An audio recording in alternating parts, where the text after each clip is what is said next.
Okay, so Joe, if you're watching this, Ansley just said she misses you and she hopes you feel better soon.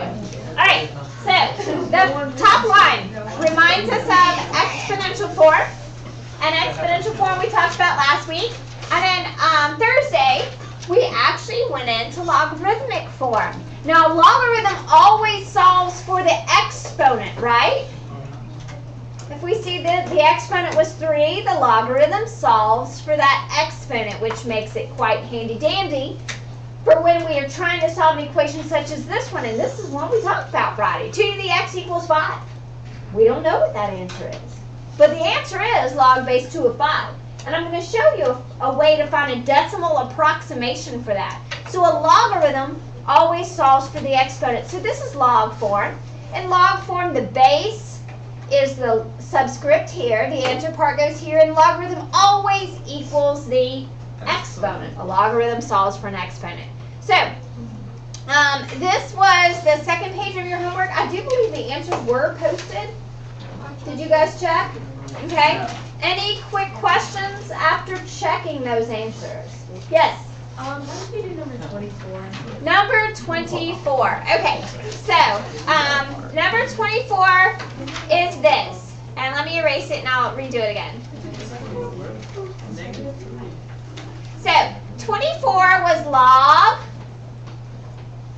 base 5 of 0.008. Now, when we're evaluating this, it might be easier for you if you always set that equal to x, which represents the exponent, because a logarithm equals the exponent, and switch forms. So it becomes base to the exponent equals the answer. So 5 to the x equals 8 thousandths. Isn't that the proper way to read this decimal? 8 thousandths? So 8 over 1,000 is another way to write that. Now, we can actually simplify this fraction. You may not see immediately that 8 divides into both numbers. You might see first that 4 goes into both of them. So if you did, you can say 4 goes into 8 2 times, and 4 goes into 1,250. And now you can also see that it reduces once again. 2 goes into 2 one time, and 2 goes into 250 125 times. So what we're dealing with now is 5 to the x equals 1 over 125. Now we know 125 is a power of 5. It is 5 to the third. But this is a fraction, so it needs to be negative. So what does x equal? Negative 3. Now, if you need to set it up this way and show all your steps, do it. If you can look at it and go, oh, the exponent is negative 3, do it that way. I'm happy, as long as you're right. I'm happy. All right. Any other questions about the homework? Yes, ma'am. Number 32. Number 32. So, number 32 is this huge number, 16,807 to the n equals 7. All right, that's just kind of mean. So, what we're hoping for is that this number is a power of 7. So it might be easiest just to do some guess and check with powers of 7. That would be the only way to do this. So we should notice that this is 7 to the 5th if we play around with it. So we get 7 to the 5th equals 7 to the 1st. And because we already had the n there, it's 5n, because 5 times n is 5n. So we'd say 5n equals 1. So if we took the 5th root of this large number, 16,807, that would be 7. That's what the 1/5 power means. 1/5 power is the same as the 5th root. So probably on a test or quiz, I wouldn't give you a number that large, especially if it was no calculator. This should be Yeah. You should do it. This will be no calculation. No, I should not do that. I do expect you to know, or to be able to count on your fingers powers of 2. Like you ought to eventually be able to count up and know what power to raise 2 to get 32. Count it quickly. 5. Okay? I do expect you to be able to determine numbers up to the 3rd power. Like, do you guys know your cubes 1 to 10? Did you have to memorize that in middle school? Okay. Yeah, you should have. So if I give you, Skipped it. let's say 729, Skipped all of those. that is 9 cubed. That should ring a bell. Yes. 512 is 512 is 8 cubed. Very 8. good. You do one.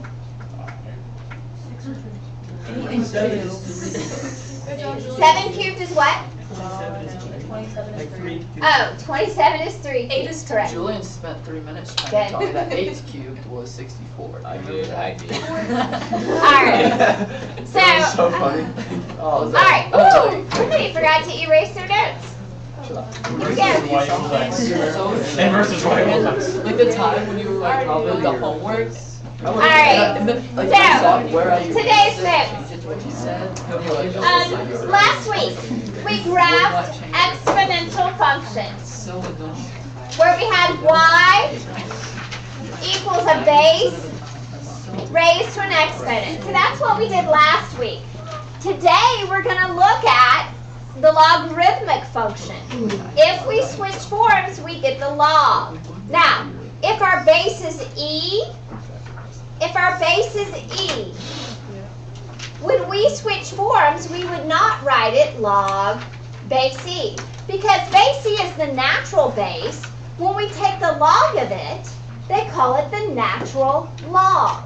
Natural log. Now, the reason we call it ln and not nl is because this is Latin, yes. Logarithmic? And because, yes. And when in Latin we would put that descriptive, that adjective following. Okay? So that's why it's ln and not nl. So instead of writing log base e, we have this nice, concise ln, natural log, because it's the natural base. Okay, so convert from logarithmic form. Now this is not base e, this is base 2. So it is log. Base 2 of the answer part, 8, equals the exponent. A logarithm solves for the exponent. Now number 2 is base e. So it would be natural log. The natural log. So ln by itself represents log base e. So of the answer part would be 4 equals the exponent. Now, the really cool thing that just totally happened with number 2 Yeah, what is? is we completely solve for the exponent. Do you guys see that x equals the natural log of 4? Now that would be considered the exact answer. And the cool part is, if you take a look at your calculator, not only is there a log button, but there is also a natural log button. So you can come up with a decimal approximation for this answer now. What is natural log of 4? 1.3862943331. Awesome. Okay, so we can actually find that decimal approximation if we needed it, and we will soon. I think so. Okay, this one is base 2, so we're going to switch forms, so it becomes log base 2 of 1/8. Very good, because a logarithm always solves for the exponent. Okay, last one is log base 10. But do we write the base 10? No, because this is the common log. We do not need a 10. Now, if you wrote a 10, it's not wrong. It's just not necessary. So if we wrote log base 10 Yeah. on it, a quiz or test, would you take off of that? Eventually I would, because as we're refining our math skills, we do want to be as elegant as we can be, and adding the extra nonsense is not necessary. Alright, now this one, we're going from logarithmic form back to exponential form. The base in this problem is 3, so that's where I'll start. The base is 3, what is the exponent? 4. And what does that equal? 81. Alright, for this one, the base is actually x. All right, and we talked about our perfect cubes just a moment ago. It didn't ask you to solve, but the answer is 6. It didn't. It just said convert. All right, number 7. We're going to switch forms here. And when we switch forms, what is our base? 8. What is the exponent? -3. And it is equal to the answer part, which is 1 over 512. And finally, number 8 is natural log. So when I'm switching to exponential form, what is the base? E.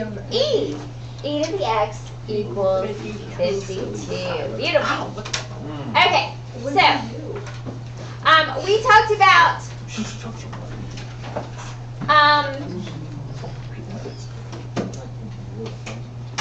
functions that undo each other right before the winter break. Seems like forever ago. But logs and exponents undo each other. A logarithm solves for the exponent. And therefore, when we think about them in terms of functions, they are inverses. Now, we studied inverses. We know how to solve, to find inverses. But the neat thing about inverses, and we looked at this earlier, their images are symmetric over what line? Y equals X. Bingo. All right, so first we're going to identify some inverses. Now, each one of these functions is an exponential function. So its inverse will be what type of function? Logarithmic. Very good. So how do we find inverses? Okay, so we're remembering back to like middle of February. Step 1 was to switch the x and y. Step 2 was to solve for y. And step 3 at the time was to write it in inverse notation. Okay, so to solve first step, we switch. So it becomes x equals 2 to the y. And now we are solving for an exponent. So we have to use what to solve for an exponent? A log. Because the logarithm always equals an exponent. So if I were to just switch forms from exponential form to logarithmic form, it becomes log base 2 of x equals y. We did it. Oh, it's base 2. So, yes it is. The inverse of an exponential function is the logarithmic function. Once again, here's another exponential function. So step 1 is to switch the x and the y. And then step 2 is to solve for y. Whenever we solve for the exponent, we use a logarithm. So this becomes log base 3 of x equals y. All right, you try 3 and 4. Be a little careful on 4, but I think you can do it.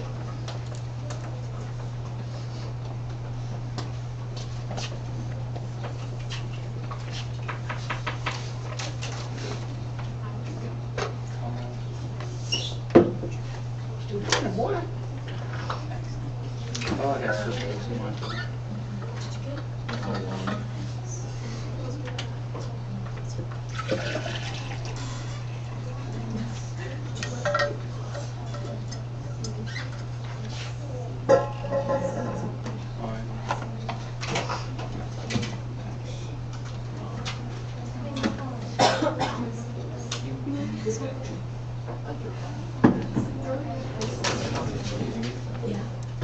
That's what I was thinking of. I did it totally wrong. I forgot it was the log, the natural. Okay,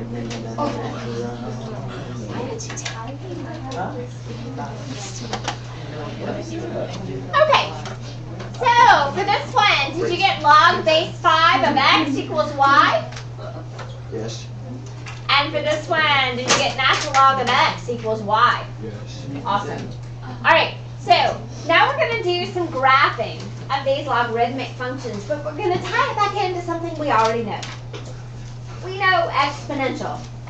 We know that inverse functions are symmetric over the line y equals x. So if we know what an exponential graph looks like, woo, then we kind of have an idea about what its inverse, the logarithmic function will look like. So we're going to go back and talk about the things that we needed to know to graph an exponential. These are parent graphs. They haven't been shifted right here on number 5 and number 8, the first two that we do. So since they have not been shifted and we know it's an exponential, we know it has a horizontal asymptote right here at y equals 0. We know it hasn't, the starting point is still the origin because there's no horizontal shift. There's no vertical shift. Alright, and what we did was, we tested 3 points, -1, 0, and 1. And we thought about what would that do for my y value. If I plugged in -1, I would get out 1/2. If I plugged in 0, I get out 1. If I plugged in 1, I get out 2. And then we graphed them. So we went over a half. Up 1, 0, 1, 1, 2. And then we drew in our beautiful exponential curve. There we go.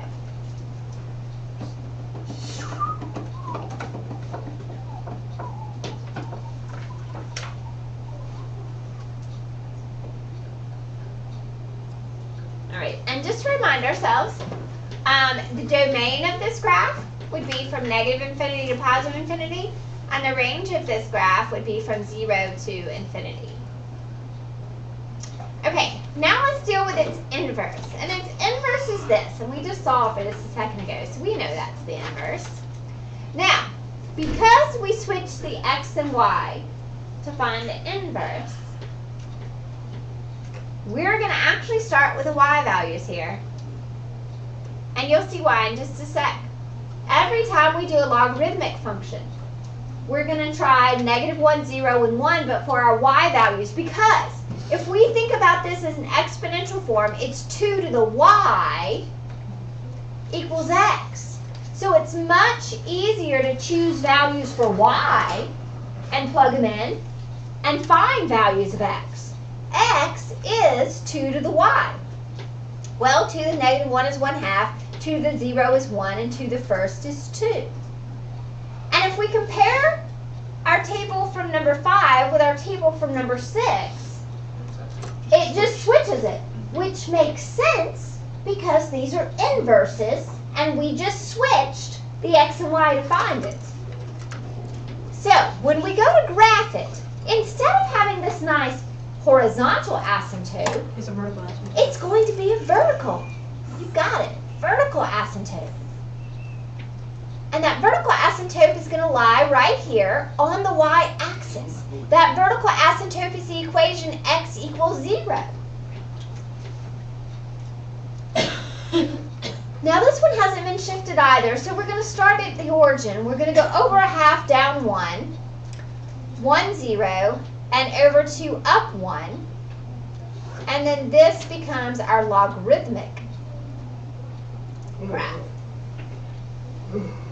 And we talked about earlier, when we studied inverses, we noticed that they were always reflective over the y equals x line.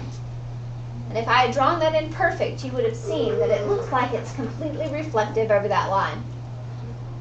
Now, also let's take a look at the domain and range of this one. The domain of this log function, it approaches 0 but never touches it. So this becomes the 0 to infinity. What was the range? -infinity. Oh, it switched. The domain and the range switch also. That's what happens when you switch your x's and y's. You're switching your domain and range. Yes. Yes.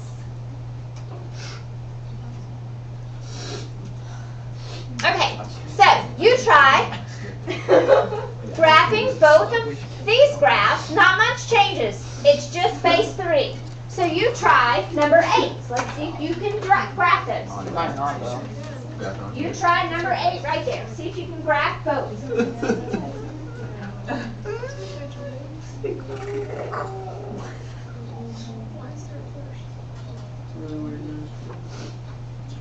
Julian, do you remember when Mr. O'Brien? Yeah, Island, Do you remember my when Mr. land. O'Brien would do that weird thing? He was like, Oh yes, Mr. O'Brien with the weirdest noises, Oh, bro. yeah. He would do it normal, like it was regular, like it was like regular once a week.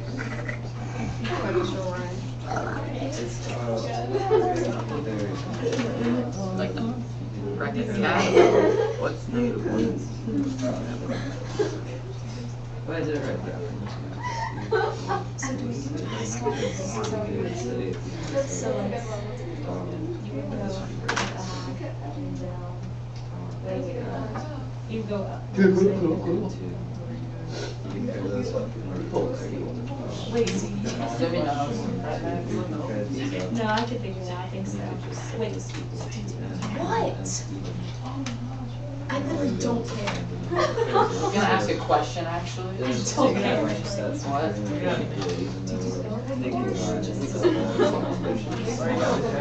What? All right. Fred. That a subset would be. I guess you probably.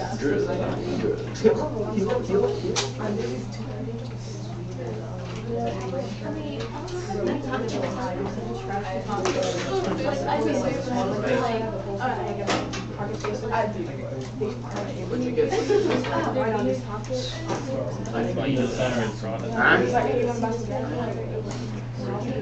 Okay. Oh my gosh. Cool, don't care.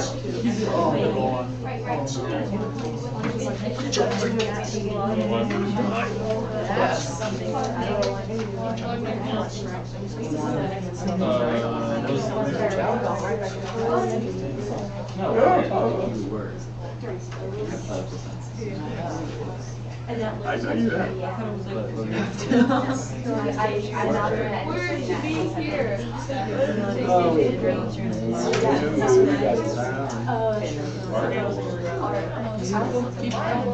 Alright, decision similar? Yes.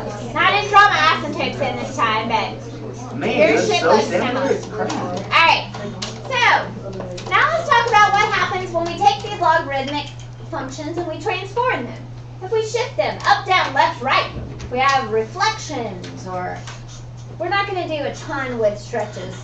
They're really kind of hard to see, but we'll do a little bit. So if we look at this, what do you think this 1, or x minus 1, what do you think the 1 is going to do with the whole function? Shift it right. That's going to cause us to shift right 1 unit.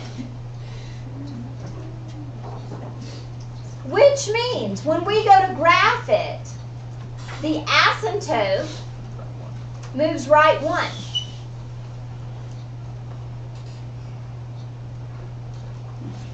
And that's how we start. We start by graphing those asymptotes. So we're going to take that vertical asymptote and shift it over to the right 1 unit. Now, what do you think is accomplished by the 3? Up 3. It's a shift up 3 units. So basically it's taking the entire parent function and shifting it up 3. Which, for us, is going to move the starting point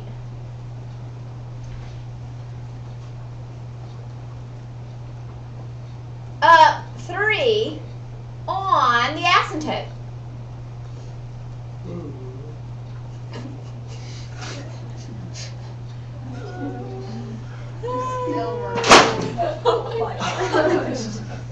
Okay, so we're going to start from this point. Okay, now all we have to do is look at our base. Our base is 2. So this is what we're thinking in our head. With logs, we're always going to start with those y values because x equals 2 to the y when I switch forms here. So this would be 1/2, this would be 1, and this would be 2. So if I go over 1/2, down 1, right 1, up and down 0, over 2, up 1, it's going to give me my logarithmic graph. That was pretty easy. Cool. Now, your homework is going to ask you for the domain, the range, the zeros, and the asymptote. See, the asymptote is right here. It's x equals 1. That one's easy. All right, domain. What do you think the domain is for this function? 1 to infinity. 1 to infinity, non-inclusive. Okay, range. That's right. Negative infinity to positive infinity. Now zeros. We're going to have to solve for the zeros. Wait. Okay? Because if I ask you to graph, it is most likely that I will not let you be holding a graphing calculator to assess you for that. So how would we find the zeros?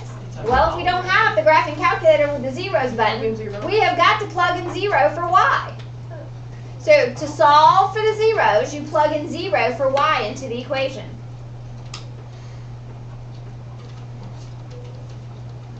That is. Okay, so we do that. We get 0 equals log base 2 of x minus 1 plus 3. Now, to solve for x, what we need to do is get this in log form. So the log form can't have this extra vertical shift. We have to subtract that 3. So now we have negative 3 equals log base 2 of x minus 1.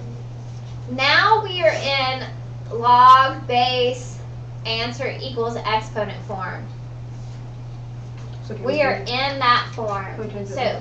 So now you're going to switch forms. Whenever you get to a single log in logarithmic form and you can't look at it and just say the answer, you need to switch forms. So to switch forms, it becomes 2 to the negative third equals x minus 1. And now it's pretty easy to solve. 2 to the negative third is just 1/8. Add 1 to both sides and we're done. So the 0 is 1 1/8.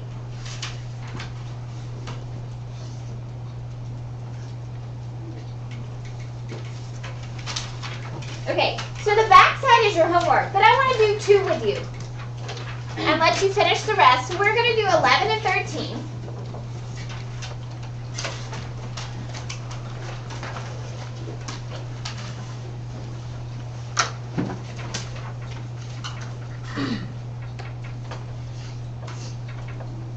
Okay, so we start by shifting that asymptote. Where does this asymptote start? Right. At x equals negative 3. That's where the asymptote is. X equals negative 3.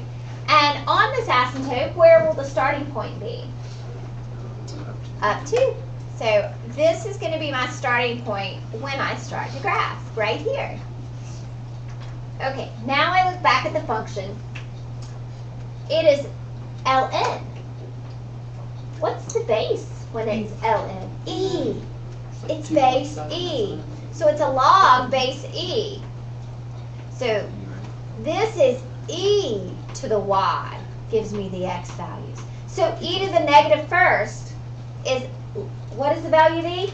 2.7 is like 1 over 2.7. E to the 0, 1. E to the first, 2.7. So that's what we'll do. We'll go over, well this is about a third. Go over a third, down 1.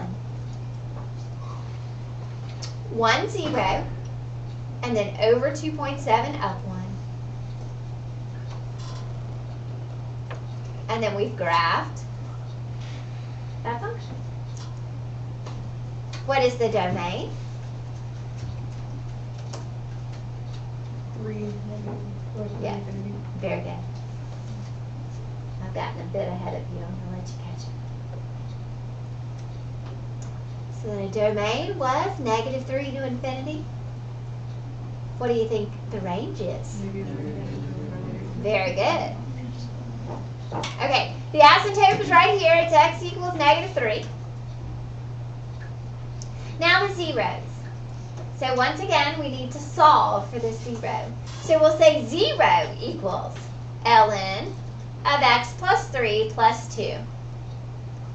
So first we have to get it into log form. So this 2 needs to move to the other side, so it becomes negative 2. Now it's in log form. Now if you can't just look at it and give me the answer, when we get it down to a single log, every time we're going to switch forms. Well, I can't even look at it and give you the answer, so I would need to switch forms. It would become e to the negative second equals x plus 3. So e to the negative second is like 1 over e squared, and then move the 3 over. And that is my 0. That is the exact 0. That's that little point right there. Oh, math is beautiful. What makes sense? You're right. This makes sense. Oh, cool. All right, now let's do this one. This one has a negative right here, which means instead of the log looking like this, it's going to reflect and look like that. Now, what if the negative was in with the x? Instead of being over here, it would be over here. That's trippy. Yeah. Okay. And it looks like we got one of those right here. Okay. Ooh. Jiminy Creek. Okay. So, this is base 5. So if I say x is 5 to the y, this would be 1/5, 1, 5. Now, these tables, guys, you can do that in your head. You don't have to write it down. If it helps you to write it down, go for it. But if you can do it in your head, I'm good with that. Is there any shifting of the vertical asymptote on this one? No. Well, actually, yeah, we're not talking about it. Yeah, left too. All right. Do I have any shifts up or down on that vertical asymptote? No. So my starting point is right here. But because of this negative, it changes the y's to the opposite. That causes it to reflect over that x-axis. So instead of going over a fist down 1, we go up 1 because of that negative. The entire function is negated. It negates the y's. Now, we negate 0 and it doesn't do anything, so. And here we negate 1, and so we go over 5 and down 1. So, because of the negative in front of the entire function, whenever we have the negative out in front of the whole function, that causes that reflection over the x-axis and it negates the y's. Okay, so domain, negative infinity, positive, no it isn't, domain, -2 to infinity, range, negative infinity to positive infinity. Asymptote, x equals -2 and 0. So we get 0 equals negative log base 5 of x plus 2. Now, I have to divide by the -1 first. Must. But 0 divided by -1 is still 0. Switch forms.